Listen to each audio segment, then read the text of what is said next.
समुद्राकडून जमिनीकडे आणि पुन्हा जमिनीकडून समुद्राकडे जेव्हा वारे वाहतात त्यामुळे जो पाऊस पडतो त्या पावसाला आम्ही मान्सून पर्जन्य असे म्हणतो. मान्सून हा शब्द अरेबी मोसिम या शब्दापासून तयार झालेला आहे, ज्याचा अर्थ ऋतू किंवा हंगाम असे होतो. भारतामध्ये पडणारा जो पाऊस आहे हा नैऋत्य मोसमी वाऱ्यापासून पडतो.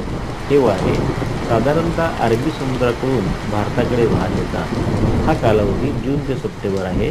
यापासून 80 ते 100% इतका पाऊस भारतामध्ये मिळतो विशिष्ट भागात. तर परतीला येताना बंगालच्या उपसागराकडून हे वारे अरबी समुद्राकडे वाहत जातात. त्याला आम्ही ईशान्य मोसमी वारे असे म्हणतो. विद्यार्थी मित्रांनो, भारताशिवाय पश्चिम आफ्रिका, दक्षिण अमेरिका आणि ऑस्ट्रेलियातही मोसमी वाऱ्यापासून पाऊस पडतो. ही माहिती महत्त्वाची.